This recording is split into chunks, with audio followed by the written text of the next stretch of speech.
국내 증시 어제 장 초반에는 분위기 정말 좋았습니다. 두 지수 모두 상승 흐름을 나타내면서 먼저 반등을 하는 것인가 많이 기대를 했었는데 장 후반에 좀 약한 모습을 보이더라고요. 네, 장 막판에는 결과적으로는 상승분을 모두 반납한 채 마무리가 됐었는데 최근 또 금투세와 관련된 이슈가 불거지면서 국내 증시 안에서도 수급적인 부족함이 여실히 느껴지고 있는 상황인 것 같습니다. 오늘 국내 증시는 또 어떤 부분에 집중을 할지 굉장히 궁금한데 간밤 마무리됐던 뉴욕 증시 상황과 또 국내 이슈들 점검을 해드리도록 하겠습니다. 먼저 뉴욕 증시 상황부터 볼까요? 네, 뉴욕 증시는 대기 모드에 들어갔습니다. 바로 8월 고용 보고서를 대기를 하고 있는 건데요. 그 가운데서도 아직까지는 침체 우려가 시장에 남아있는 모습이었습니다. 그래서 작은 공포 속에 대기 모드다라고 표현을 해봤는데 일단 나스닥 지수가 상승했습니다. 0.25% 홀로 올랐고요. 다우와 S&P 500 지수가 하락하는 모습들이었습니다. 이날 여러 가지 지표가 발표가 됐는데 그중에서도 시장이 가장 주목을 했던 건 ADP의 고용 보고서였습니다. 이 보고서에 따르면 7월에 민간 고용이 9만 9천 명 증가하는 데 그쳤는데요. 2021년 이후 가장 약한 그런 성장이었다라는 평가가 나오고 있습니다. 그렇다면 이런 고용시장 부진, 고용시장 냉각에 따라서 시장은 B컷 가능성을 높이는 모습들이 나타났는데 B컷이 과연 해답일까요? 이에 대한 이야기부터 해보도록 하겠습니다. B컷을 할 것이다라는 주장이 나왔습니다. JP모건의 수석 경제학자의 말인데요. 연준이 서두를 가능성이 있다. 노동시장 리스크에도 대응해야 하기 때문이다라면서 0.5%포인트 인하가 이달 9월에 있을 것으로 전망을 했습니다. 반면에 B컷을 하면 안 된다, 잘못된 신호를 줄 것이다라는 이야기도 있는데요. 바로 0.5%포인트 인하할 필요성을 못 느낀다는 포비스 마자스 수석 경제학자의 이야기입니다. 오히려 이런 B컷은 잘못된 신호를 시장에 줄 수 있어서 그 신호를 따라가다가 실제 침체로 이어질 수 있다라면서 이번에는 B컷보다는 스몰컷 0.25%포인트 인하가 적절하다라는 의견인데요. 이렇게 B컷에 대해서도 월가 안에서 의견이 갈리고 있는 가운데 B컷 여부는 이제 8월 고용 보고서가 주도할 것으로 보여집니다. 우리 시간으로 오늘 밤에 공개가 될 예정인데요. 전망치 한번 살펴보겠습니다. 8월 고용 보고서 전망치가 되겠습니다. 비농업 고용이 일단 8월에 16만 1,000명 증가할 것으로 예상이 되고 있고요. 실업률은 7월에 4.3%를 기록했지만 8월에는 4.2%를 기록할 것으로 전망되고 있습니다. 하지만 이 전망치 100% 신뢰를 하면 안 되는 것이 노동시장이 생각보다 빠르게 식고 있기 때문에 금요일 보고서를 예측하기가 힘들다라는 이야기들이 꽤 많이 들려오고 있기 때문입니다. 예상치는 예상치일 뿐 정말 굿뉴스로 나와야지 시장이 침체 우려를 떨쳐내면서 다시 한번 상승 동력을 잡을 수 있지 않을까 싶은데요. 일단 16만 1,000명만 나와도 그래도 괜찮을 것 같다라고 JP모건은 예측을 하고 있습니다. 이런 보고서 내용에 따른 시나리오별 S&P 500의 움직임을 JP모건이 예상을 했습니다. 그 시나리오별 움직임도 함께 체크를 해보죠. 16만 1,000명은 가장 가능성 40% 가장 가능성이 높은 시나리오에 해당이 됩니다. 그리고 이렇게 나올 경우 S&P 500 지수가 0.75에서 1.25% 상승할 것이다라고 전망을 했는데요. 만약에 이보다도 고용이 더 양호하게 20만에서 30만 명이 증가했다라는 시나리오의 경우에는 S&P 500 지수가 1%에서 1.5% 상승할 수 있다는 이야기를 했습니다. 또 반면에 5에서 5만 명에서 10만 명 정도가량이 나올 가능성 25%로 점쳐지고 있는데요. 이렇게 예상보다도 부진한 고용이 확인이 된다면 S&P 500 지수가 최대 1% 가까이 하락할 수 있다고 보고 있습니다. 침체 공포가 확대될 수 있기 때문입니다. 그렇기 때문에 B컷 가능성을 B컷 여부를 결정할 8월 고용 보고서 오늘 밤에 나옵니다. 꼭 확인을 해보셔야 될 것 같습니다. 그렇다면 다시 시장으로 돌아가서 이날의 종목별 움직임도 한번 확인을 해보겠습니다. 히트맵 준비를 했는데요. 전날에는 M7, 빅테크 종목들이 조금은 흔들리는 모습들이었다면 이날은 대체로 다 상승했습니다. 애플, 엔비디아, 알파벳, 메타, 아마존, 테슬라 모두 다 상승을 한 가운데 가운데 반도체주 안에서도 엇갈린 흐름들이 나왔죠. 전날에는 엔비디아가 내리고 다른 반도체주가 올랐는데 이날은 그 움직임이 뒤바뀌었습니다. 오늘은 다른 반도체주가 내리고 엔비디아가 올랐죠. 이런 흐름들이 국내 증시에 또 어떻게 연결이 될지 지켜보셔야 될 것 같고요. 그리고 테슬라가 계속해서 전날에 이어서 또 다시 4%대 상승률 기록을 했습니다. 왜 올랐는지 이슈를 통해서 살펴보도록 하겠습니다. 테슬라의 이슈는 이겁니다. 내년에 유럽과 중국에서 자율주행 지원 소프트웨어, 그러니까 FSD를 판매할 예정이다, 판매할 것이다 라는 이야기를 했는데요. 물론 규제 당국의 승인이 매우 중요하겠습니다만 일단 테슬라의 이런 목표가 발표된 이후 주가 상승 반전했습니다.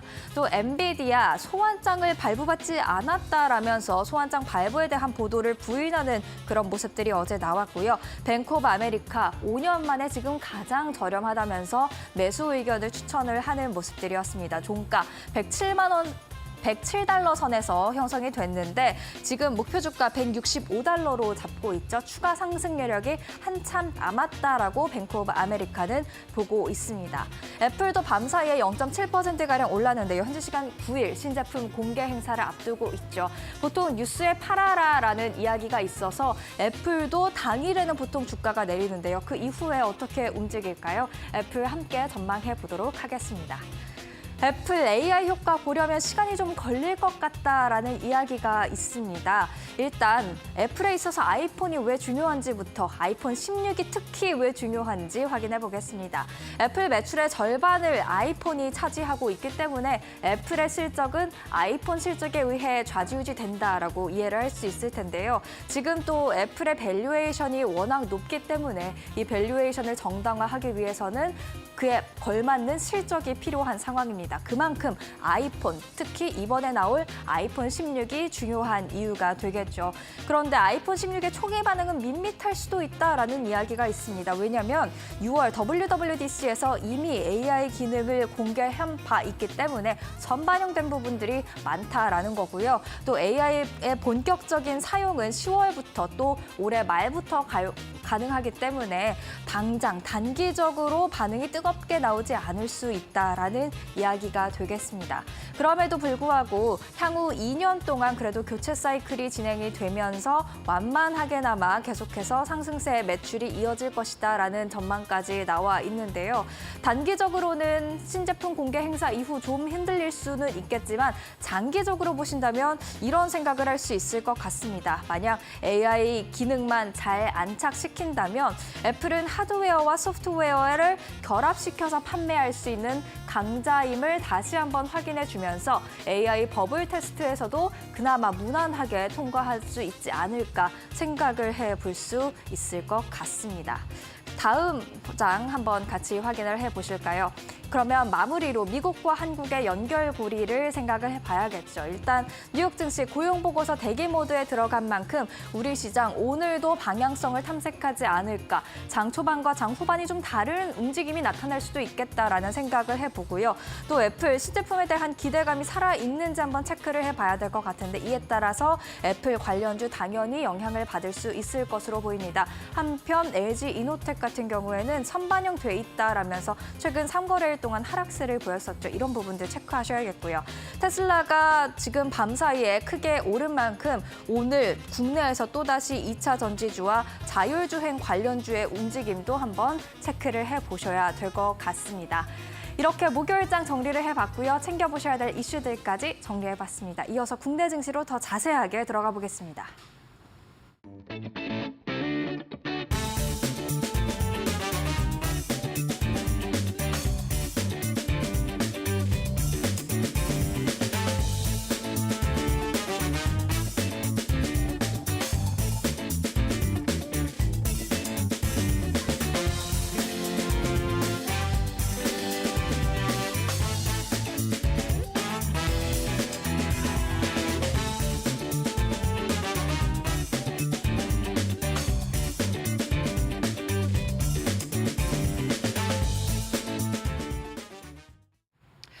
네, 오늘 급락을 이어갔던 엔비디아가 간밤에는 반등에 성공해주면서 오늘 간만에 반도체 관련주들도 함께 웃을 수 있을까 기대를 했는데 시간에서 브로드컴 실적 발표가 나왔는데 그 이후로 급락하는 모습이 나오면서 오늘 다시 한번 국내 반도체 관련주들의 우려감이 또 커질 수도 있겠습니다.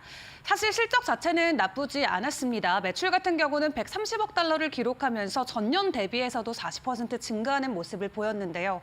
다만 반도체 솔루션 쪽이 시장이 예상했던 예상치를 하회했고 다음 분기의 가이던스도 시장이 예상했던 것보다 더 안 좋게 나오면서 시간 외에서 현재 급락하는 모습이 나오고 있습니다.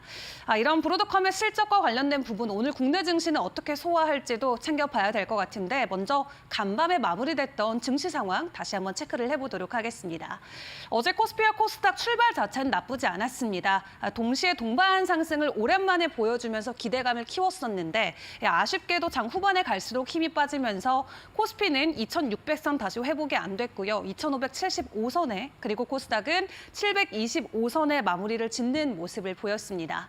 무엇보다도 금투세 관련 이슈가 시장에는 상당한 충격으로 작용이 되면서 국내 투자자들이 지속적으로 매도 흐름을 이어가고 있는 상황인데 그 가운데 최근에 국내 투자자들이 이 해외 주식을 담은 비중이 역대 최고치까지 올라가면서 시장 안에서의 수급 이슈는 계속 있는 상황이고요.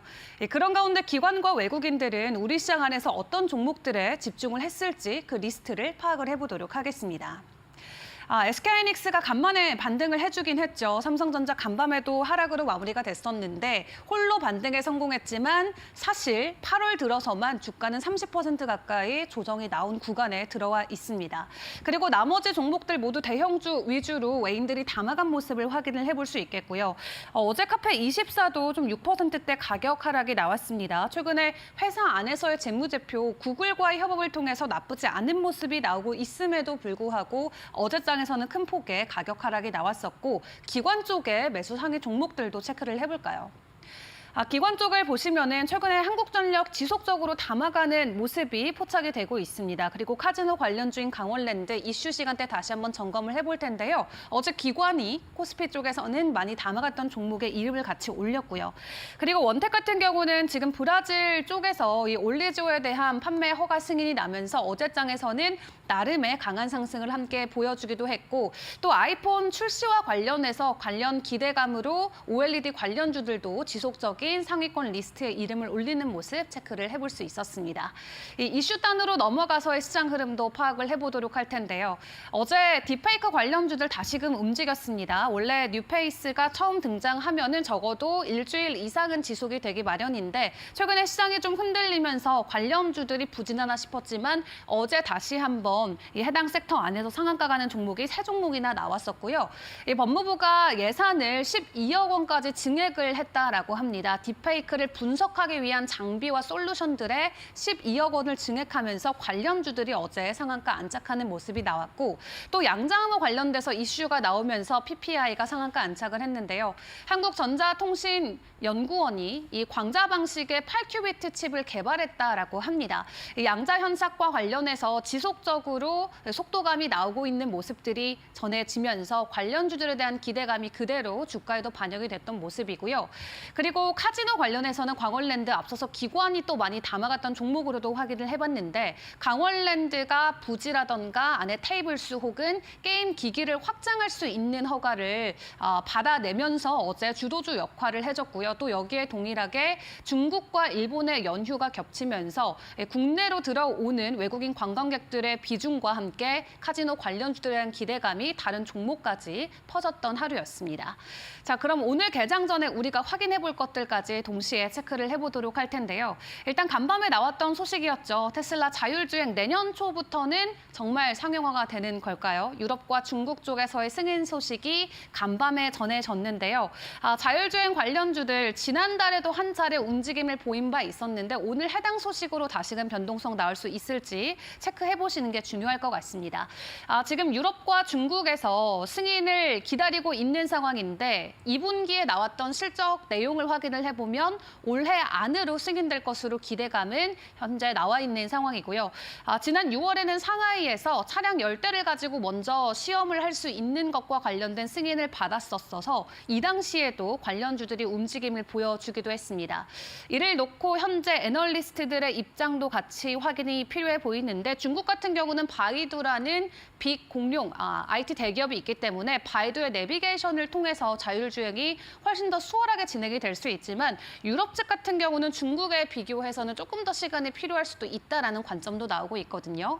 더해서 어제 광주에서도 이 자율주행과 관련된 이슈가 부각이 되면서 어제 관련주들 이미 장중에 또 변동성이 한 차례 나오기도 했습니다. 다만 테슬라가 가지고 온 이 해당 소식으로 오늘 다시 한번 연일 상승에 성공을 해줄지 궁금한데요. 전날 종가 현황 체크해 보도록 하겠습니다. 자율주행 관련해서 어제 인포뱅크가 14% 가까이 오름폭을 키웠었고요. 라이콘과 라닉스, 아모센스까지 일제히 오름폭에 동반 상승하는 모습을 보였습니다. 오늘 테슬라 이슈와 함께 다시금 날아오를 수 있을지 점검해 보시고요. 두 번째 이슈 넘어가겠습니다. 동일하게 자동차 관련 이슈로 볼 수 있겠습니다. 드디어 오늘 정부가 전기차 화재 안전대책을 전격적으로 발표합니다. 전기차 화재와 관련돼서 앞으로의 실효성이나 산업 경쟁력과 관련된 대책을 내놓을 것으로 보여지고 있고요. 이 제조사들에게 리콜 강화 방안도 추가할 것으로 보여지고 있는 가운데 앞으로는 지자체를 넘어서 서울시나 여러 가지 지자체에서도 관련해서 배터리 충전율 규제 방안을 내놓을 것으로 기대감이 나오면서 오늘 관련주들이 다시 한번 움직일 수 있겠습니다. 왜냐하면 어제 장 마치고 시간의 거래에서 이 전기차 화재 관련주로 민테크가 상한가에 안착했기 때문인데요. 최근에 조금 잠잠했는데 다시금 오늘 관련 테마주 움직일 수 있을지 체크가 꼭 필요해 보입니다. 관련주들의 종가 현황 바로 만나보시죠. 어제 전기차 화재와 관련해서는 혼조세로 마무리가 됐었죠. 시간의 거래에서 민테크 상한가 갔던 만큼 전반적으로 섹터 안에서의 기대감이 다시금 나올 수 있을지 지켜보시고요. 일단 오늘 고용지표가 발표되는 만큼 국내 증시는 다시 한번 눈치 보기 장세에 들어갈 수는 있겠습니다만 이 오늘 함께 확인해본 이슈들 위주로 또 시장에서는 강한 반응이 나올지 함께 지켜보시죠. 지금까지 국내장 함께했습니다.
네, 여러분 편하게 잘 쉬셨습니까?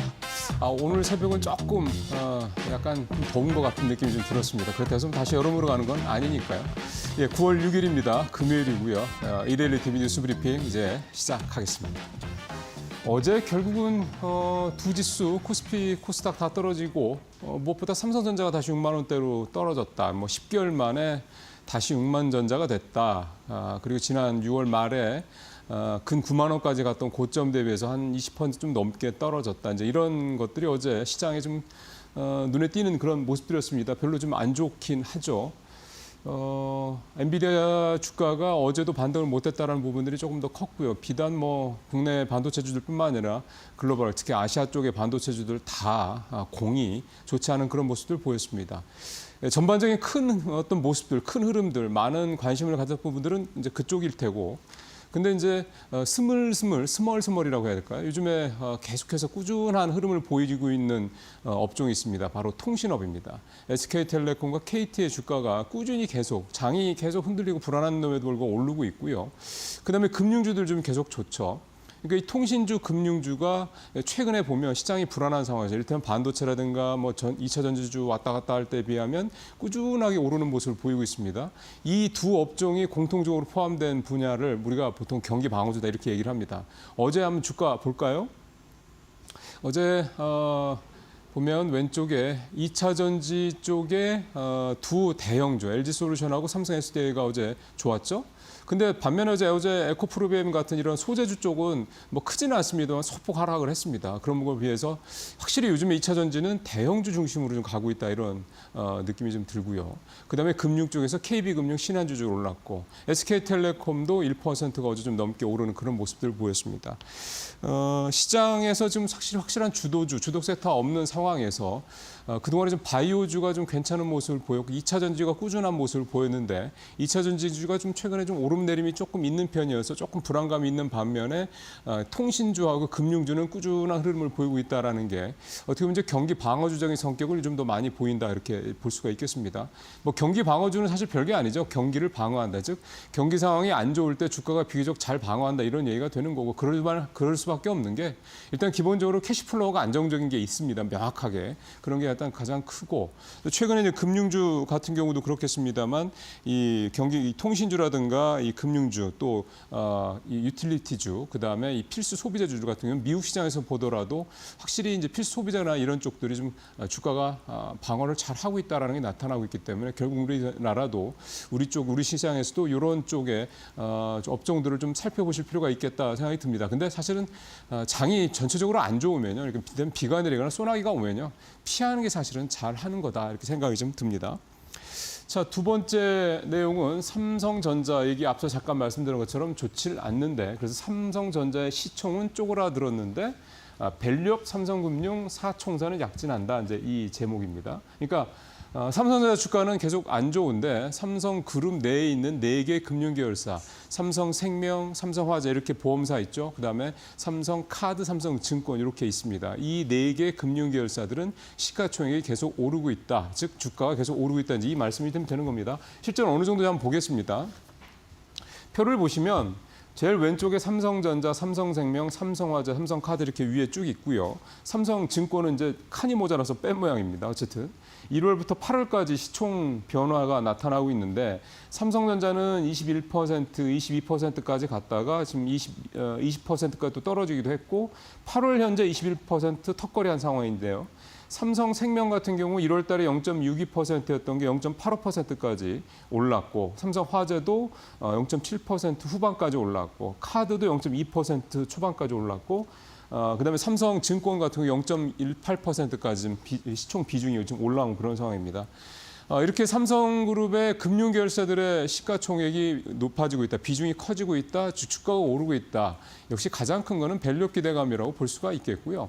또 하나는 이 삼성이라는 이 브랜드, 이 힘을 무시할 수 없죠. 이 두 가지 이유가 있겠고 하나 덧붙이자면 실적이 견조하다라는 거. 어떻게 보면 좀 좋은 흐름들을 다 갖고 있고 밸류업 같은 경우만 해도 주주 환원율을 상당히 좀 굉장히 높이겠다고 얘기를 하고 있습니다. 보험 계열사인 삼성생명과 삼성화재 같은 경우는 주주 환원율을 50%까지 올리겠다고 이미 얘기를 했고요.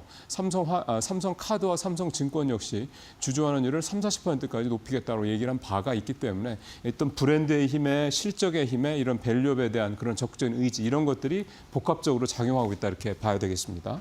자, 세 번째 얘기는 이제 장당의 금리 역전이 해소됐다라는 얘기인데요. 현지 시간 어제였고요. 보통 이제 장당의 금리 차가 역전이 됐다가 해소가 돼서 정상화, 즉 단기금리보다 장기금리가 단기금리보다 높은 상황이 됐을 때 경기 침체가 온다. 이런 얘기들을 많이 합니다. 이게 뭐 100%는 아니기 때문에 어쩔 때는 먹고 어쩔 때는 안 맞는다. 이제 이렇게도 해석을 하기도 하고요. 과거에 이제 11번의 미국의 경기 침체 중에 10번에 해당이 되기 때문에 이번에도 2년여 정도 장단금리가 역전이 됐다가 정상으로 회복되는 지금 순간 전체적으로 뭐 지표라든가 이런 것들 보면은 좀 불안한 마음들이 많이 계시기 때문에 이번에도 맞아 떨어지는 게 아니냐 이렇게 생각들을 충분히 하실 법합니다.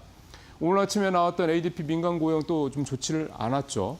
그러다 보니까 내일 고용지표에 대한 8월 고용지표에 대한 좀 불안감이 확실히 좀 있을 수밖에 없다는 생각이 듭니다. 뭐 다행히 ISM 서비스업과 이제 S&P 서비스업 지수는 좀 괜찮아서 뭐 그렇게까지 아직은 서비스업으로 미국 경제가 버티고 있다 얘기를 하는 건데 서비스업 하나만 가지고 미국 경제가 계속 버틸 수도 없는 노릇이기 때문에 결국은 경기가 계속 둔화되고 있는 만큼 분명하다 이렇게 좀 봐야 될 것 같고요.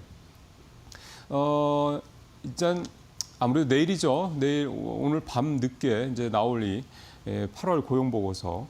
여기서 이제 어느 정도나 나올 것이냐, 시장 예상치 정도만 나와준다면 연준의 금리 인하 수준도 뭐 25bp 정도가 될 텐데, 만약에 시장 예상치보다 많이 떨어진다 그러면 역시 B컷으로 갈 가능성이 워낙 높다라는 점, 이런 점들이 상당히 좀 시장의 불안감을 크게 키우고 있는 부분들이다, 이렇게 좀 볼 수가 있겠습니다. 어쨌든 오늘 밤 늦게 나올, 우리는 뭐 주말로 들어가는 상황이긴 합니다만, 밤 늦게 나올 8월 고용 보고서 주요 내용들 잘 살펴봐야 되겠습니다. 자, 오늘 마지막 얘기는 우리금융 얘기를 좀 해야 되겠습니다. 오늘 이데일리 신문에서 보면 1면하고 3면에 걸쳐서 어떻게 보면 가장 중요하게 다룬 주제가 우리금융 문제입니다. 일단 우리금융 상황의 가장 큰 문제는 전 회장이죠. 손태승 전 우리금융지주 회장의 친인척 관련된 이 부정적인 대출 문제, 이 사태인데요.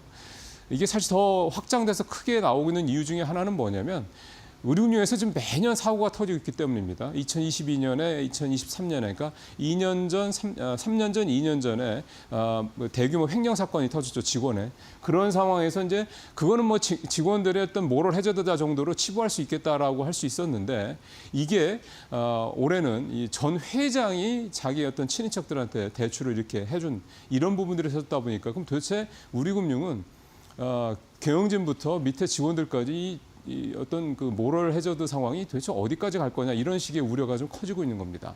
그렇기 때문에 이제 오늘 이데일리 신문에서도 이 부분을 강력하게 좀 지적을 하고 있는 건데요. 일단은 금융당국의 입장은 우리금융 경영진이 책임져라 이겁니다. 현 경영진의 책임이 있다라고 지적을 하고 물러나라 이런 얘기를 하는 거고요. 그 현 경영진에는 결국 이제 임종용 회장을 비롯한 은행, 은행장 등 이렇게 이제 전체적으로 다 해당이 되는 거고요. 반면에 이제 우리금융의 이사회에서는 임 회장이 퇴진할 정도는 아니다, 이렇게 좀 하면서 버티기라고 해야 될까요? 좀 일단 그런 입장을 고수를 하고 있습니다. 지금 어떻게 보면 좀 계속 부딪히고 있는 그런 상황이 좀 되고 있겠습니다. 이런 가운데 지금 이 상황이 왜 우리금융한테 굉장히 중요한 문제가 되냐, 이제 지금 결국 이제 주가 문제입니다. 최근에 우리금융 주가 상황을 한번 표를 준비했는데 보실까요? 보면은요. 우리금융 주가가 좋습니다. 8월 5일 날 저점 13,000원 찍고 나서 계속 반등을, V자 반등을 했는데, 반도체라든가 웬만한 주력 업종들보다 반등폭이 괜찮습니다. 금융주들 전반적으로 반등 수준이 좋죠. 최근에 좀 기우고 있는 상황이 있는데, 이게 이제 우리금융 그 손태승 회장 사태가 터지고 나서부터 이제 이렇게 계속 옆으로 기우고 있다, 이렇게 볼 수가 있겠습니다. 그러면서도 많이 빠지지도 않습니다. 기대감이 있다라는 거죠. 우리금융 주가가 이렇게 오르고 있는 기대감은 다른 게 아니라 우리금융의 외형 확장, 규모의 확장에 대한 기대감 때문입니다. 임종용 회장이 오고 난 이후에 M&A를 굉장히 적극적으로 펼치면서 지금 이제 증권 쪽 출범했고, 우리투자증권 다시 이제 시작을 했죠. 그 다음에 보험사들을 이제 인수를 해서 보험 쪽도 라인업을 짜려고 하고 있습니다. 그래서 동양생명, ABL생명 인수 좀 추진을 하고 있는 상황인데, 사실 다 됐습니다. 그런데 만약에 이 불법 대출, 이 부정 대출 문제 때문에 만약에 이 경영진이 버틴다 그러면 감독 당국에서는 이 최종 승인을 안 해줄 것 같다라는 입장을 계속해서 좀 내비치고 있거든요. 그럼 결국 우리금융 입장에서 봤을 때는 현 경영진이 물러나고 대신 이제 우리금융의 어떤 그런 외형이, 포트폴리오가 안착하면서 계속 이런 주가가 상승하는 흐름으로 가줄 수 있을 것이냐, 밸류업 기대감까지 더해져서, 아니면 계속 버티기를 해서 이 부분에 대한 것들이 좀 제대로 되질 않으면서 결국 보험사 인수권이 무산되는 거냐, 그래서 주가에 충격을 줄 것이냐, 이제 이 부분이 상당히 첨예하게 좀 붙어 있는 그런 상황이다 볼 수가 있겠습니다. 결국은 공은 우리금융 경영진의 손에 이제 가 있는 게 아닌가 생각이 좀 듭니다. 자, 이번 주 뉴스 브리핑 여기서 마치도록 하겠습니다. 주말 잘 보내시고 저는 다음 주 월요일 날 뉴스 브리핑 시간에 뵙도록 하겠습니다. 고맙습니다.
네, 마켓 비하인드로 이어가도록 하겠습니다. 이번 시간에는 이형훈 IM증권 서울금융센터 이사와 함께하겠습니다. 이사님 어서 오세요. 네, 안녕하십니까.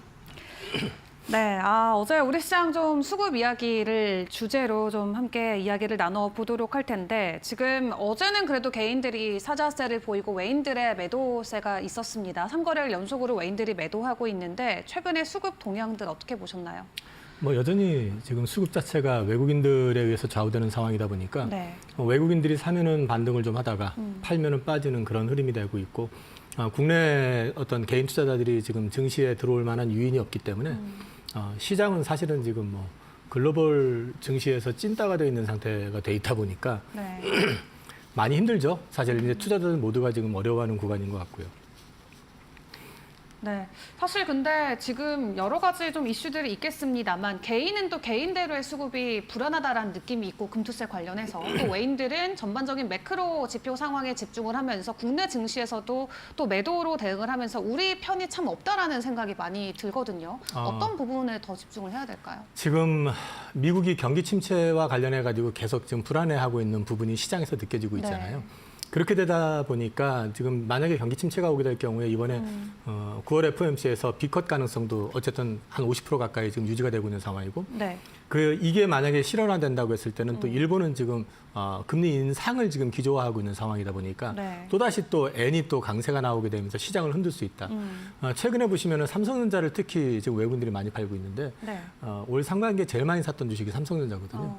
그렇게 된 그 얘기는 무슨 얘기냐면 지금 엔이 강세가 되고 달러가 약세가 되면서 만약에 경기 침체가 온다 그러면 한국 시장 같은 경우는 특히 수출로 먹고 사는 나라이기 때문에 경기 침체에 대한 노이즈가 있을 수밖에 없잖아요. 그러면 결국에는 지금 현재 리스크를 대비하기 위해서는 삼성전자를 계속 팔 수밖에 없는 상황. 그러면 삼성전자를 팔아대면 우리나라는 이 시총에서 삼성전자가 차지하는 그렇죠. 비중이 크다 보니까 네. 전반적으로 어려워지게 되고 그다음에 삼성전자 패밀리라고 할 수 있는 반도체 섹터가 다 어려워지는 그림이 되잖아요. 네. 그러니까 시장 전반이 지금 약할 수밖에 없죠. 말씀하신 것처럼 금투세 노이즈 같은 경우도 왜 억지로 지금 뭐 누더기처럼 만들어 놓고 또 문제 제기하니까 그거 오쳐가지고 무조건 시행해야 된다고 하는지 모르겠지만 네. 그런 어떤 노이즈 자체가 시장을 갖다 더 불안하게 하고 있다는 그렇죠. 거죠. 그러니까 이런 것들이 증시에 투자자들이 지금 싸니까 들어와봐 좀 사볼까 하는 생각 자체를 좀 못하게 하고 있는 거거든요. 네. 그래서 지금 시장은 사실 이런 부분들이 우리 올해 들어왔을 때 제가 보기엔 우리나라 증시가 가장 지금 어려운 국면에 처해 있는 것 같습니다.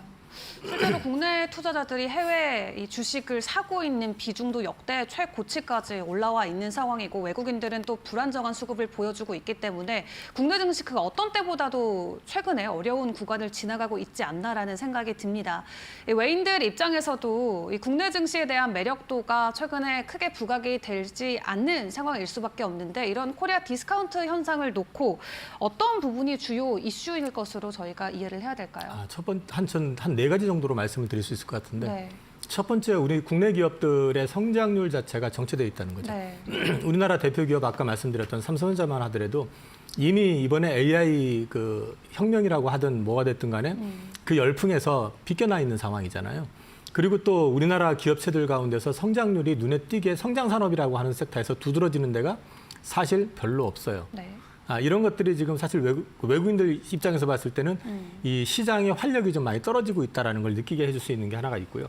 또 주주 환원율을 놓고 봤을 때도 사실 중국보다도 못한 현실. 그래서 이제 밸류업 프로그램이라는 걸 제시했지만 네. 이거 역시도 지금 강제성이 없다 보니까 지금 손 들고 나 하겠습니다라고 하는 기업 자체가 몇 개 안 됩니다. 근데 밸류업 지수는 또 해가지고 하겠다는 거예요. 네. 그렇다고 그러면 이게 무슨 의미가 있냐는 거죠. 사실은 이렇게 하려면은 밸류업과 관련된 부분에서 강제성이라는 걸 좀 부과를 할 필요가 있다라는 거죠. 네. 그래서 일단은 그 예를 들어 가지고 자사주 매입을 했을 때 당장에는 매입하는 것처럼 해놓고 나중에 가면 도로 팔아버리는 이런 짓을 못하게 자사주 매입에 하게 되면은 강제적으로 소각을 하게 한다든지 몇 프로 이상은 소각을 하게 한다든지 이런 거라든지 최저 배당이라든지 이런 기준을 좀 제시할 수 있게끔 해주고 그 다음에 이제 또 한 가지를 말씀을 드리면 기업체들이 여전히 불투명하게 경영을 하고 있고 주주 환원에 대해서 주주에 대해서 소액주주를 무시하는 부분들이 되게 많다. 뭐 당적인 얘기가 뭐 LG 화학하고 에너지솔루션 기업 분할하고 상장한 거였고 네. 최근에도 나왔잖아요.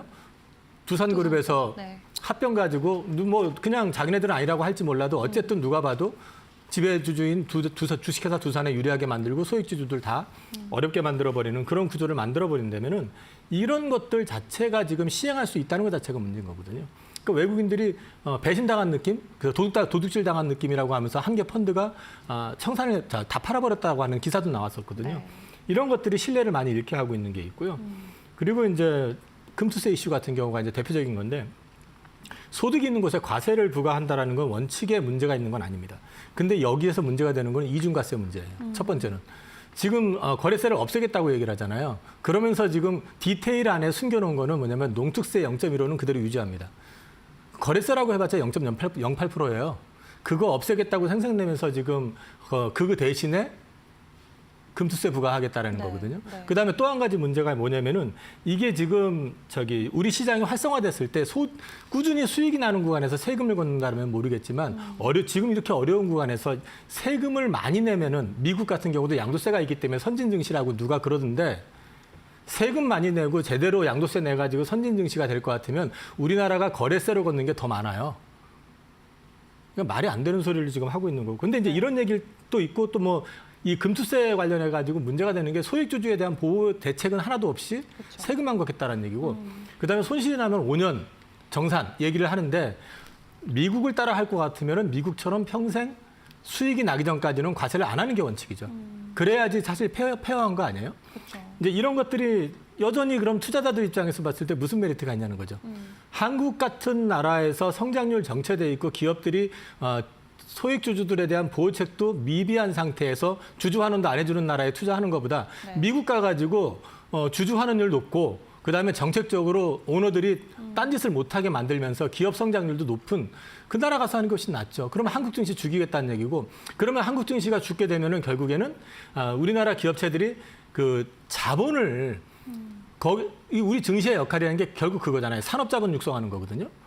상장을 해가지고 거기서 조달된 돈을 가지고 기업을 키우는 게 일반적인 거잖아요. 네. 그러면 이 시장을 좀비화 시켜놓고 나면은 우리나라 산업체들이 경쟁력을 가져갈 수 있는 근거 자체가 또 없어진다라는 거죠. 근데 왜 이런 걸 가지고 지금 이 어려운 상황에서 굳이 이걸 강행하겠다고 하느냐라는 거죠. 지금 같은 경우는 사실 우리나라 증시 보면은 한 가지만 말씀을 드리면 GM하고 현대차를 비교해 보자고요. 네. 지금 실적, 영업이익률, 그다음에 사업 포트폴리오 따봐도 제가 보기에는 현대차가 월등히 좋아요. 그런데 지금 주가를 보면 GM은 사상 최고치가 있고요. 현대차는 여전히 눌려가지고 22, 3만 원대에서 지금 놀고 있습니다. 이게 한국과 미국의 네. 증시 수준의 차이라는 거죠. 제가 판단하기엔 현대차가 지금 미국 가가지고 상장됐었으면은 지금 이 주가에 안 있습니다. 옛날엔 삼성전자 가지고 그런 얘기 많이 했었죠. 네. 근데 이런 현실 자체를 갖다가 바꿀 것부터 먼저 생각을 해야지 세금을 먼저 생각한다는 것 자체가 투자자들의 유인 자체를 갖다가 차단해 버리는 거죠. 그러니 증시가 지금 수급이 좋아질 수가 없는 거죠. 네. 네, 우리나라 증시의 문제점들을 정말 솔직하게 다 짚어주셨는데 이 금투세 문제와 지금 밸류업 프로그램과 관련돼서 정말 상충되는 것들이 많이 있는 것 같습니다. 그러다 보니 국내 투자자들도 국내 증시에 등을 돌리는 현상이 이어지고 있는 것 같고 실제로 업계도 분들의 이야기를 들어보면은 뭐 강남 쪽 큰손 분들께서 만약에 이 금투세와 관련돼서 9월 안으로 뭐 확정되지 않으면 뭐 국내 주식 비중 다 팔아주세요. 뭐 이런 입장들도 많이 듣고 있다고 해요. 현장에 계실 때 체감하시나요? 중요한 건 네. 그것도 국부 유출입니다. 네. 왜 국부 유출이라고 하냐면은 그분들이 다 팔아버리고 난 다음에 네. 그걸 싸게 외국인들이 받고 나서 금투세 유예하면은 그 책임 누가 질 거냐는 거죠. 네. 항상 그래 왔었어요.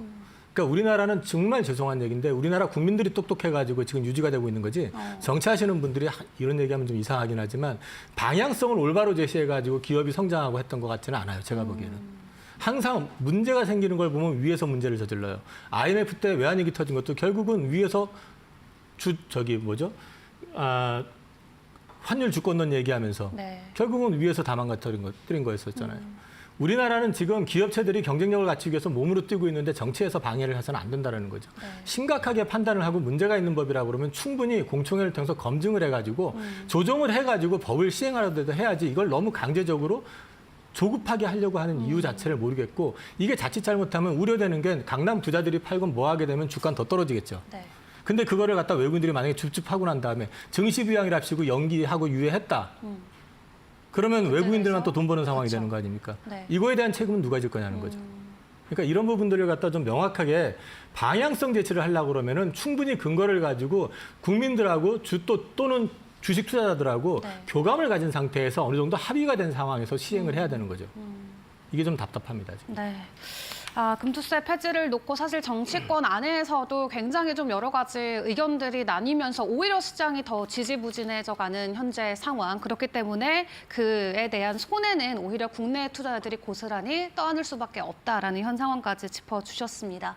자, 그런 가운데 이제 밸류업 지수가 곧 공개가 되게 되는데 이 밸류업 지수와 관련돼서 사실 이미 일부 주들은 기대감 이미 반영을 했거든요. 사실 여기서 공개했는데 또 예상했던 것보다 부진하면 시장이 더 충격으로 받아들이지 않을까 걱정도 돼요. 이거 밸류업 관련해 가지고 네. 이런 식으로 가게 되면 2015년, 16년도인가 그때 배당 그 증액 캠페인 비슷하게 정부에서 이제 주도해서 했었던 게 있어가지고 그 당시에 배당액이 급격히 늘면서 증시도 괜찮았었지만은 그때 네. 잠깐 좋았던 적이 있었는데 그러다 말았거든요. 네. 그런 상황이 또 연출될 수도 있습니다. 그리고 지금 눈치 보고 정부 입김에 의해 가지고 지금 따라가는 금융지주라든지 이런 쪽, 네. 이런 쪽에서만 지금 강제적으로 참여하고 대그룹 쪽에서는 실제로 밸류업을 지금 발표한 데는 현대차 그룹 정도만 네. 나와 있잖아요.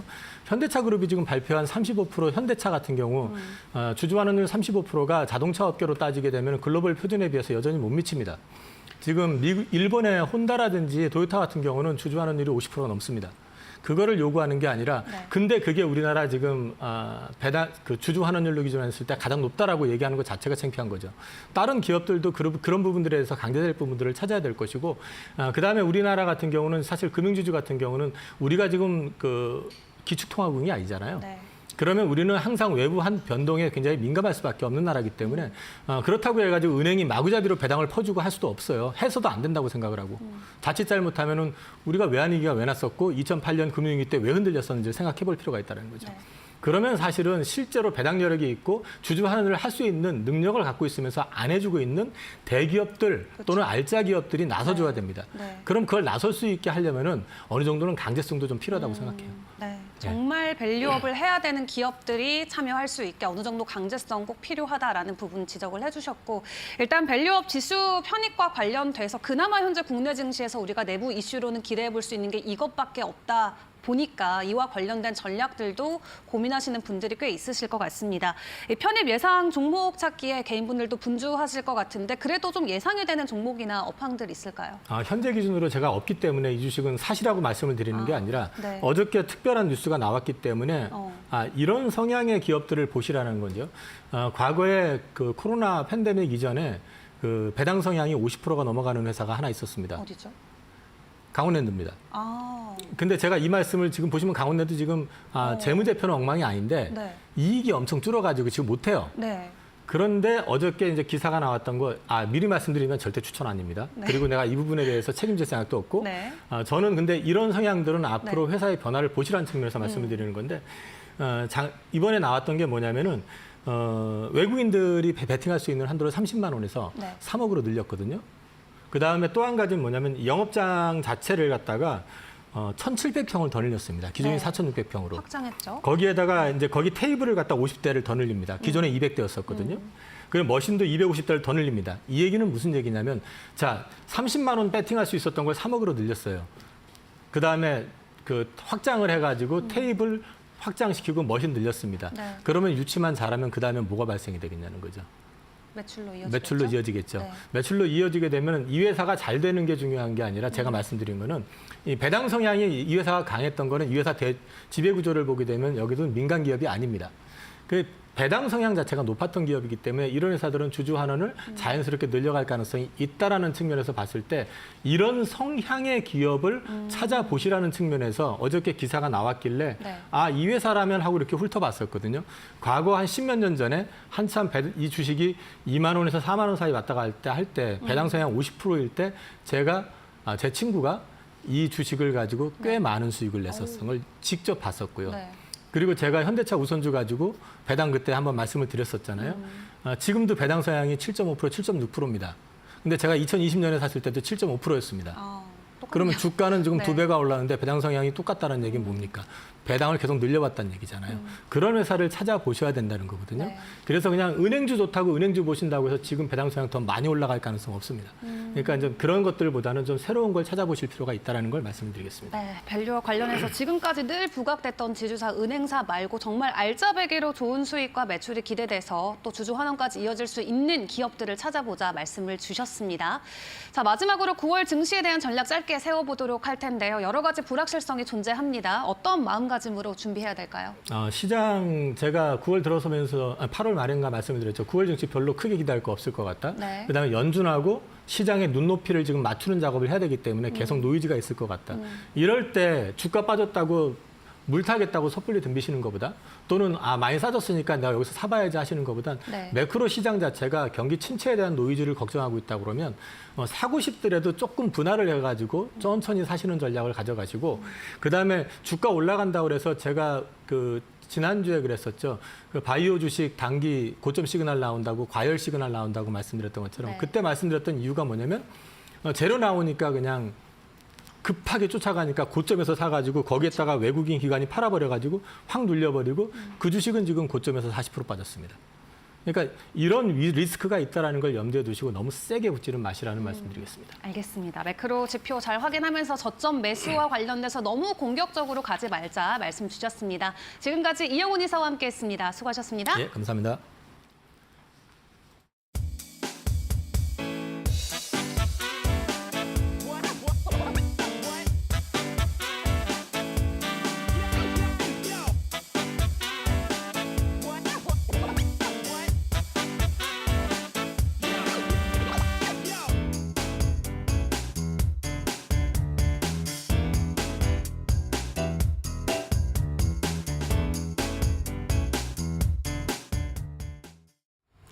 국내 증시 이번 주 마지막 거래일 또 어떤 모습을 보일까요? 어제는 장 초반에는 강했는데 후반에는 또 하락하는 그런 모습을 보이면서 와, 변동성이 참 크다라는 생각을 했는데 경기 침체 우려가 아직 시장 전반에 남아있는 만큼 이런 변동성 이어질 수 있을 것 같고요. 마켓 비하인드 시간에서 확인했던 것처럼 너무 공격적인 대응은 조금은 신중해질 필요가 있다 생각이 듭니다. 네, 또 브로드컴의 시간의 급락이 또 마음이 쓰이기도 합니다. 오늘 국내 반도체주 위주로도 흔들리는 모습이 나올지 궁금한데 개장까지 저희 이데일리 TV와 함께 체크해 보시면 좋을 것 같습니다. 저희는 다음 주에 다시 찾아뵙고 인사드릴게요. 오늘 함께해 주신 여러분 고맙습니다.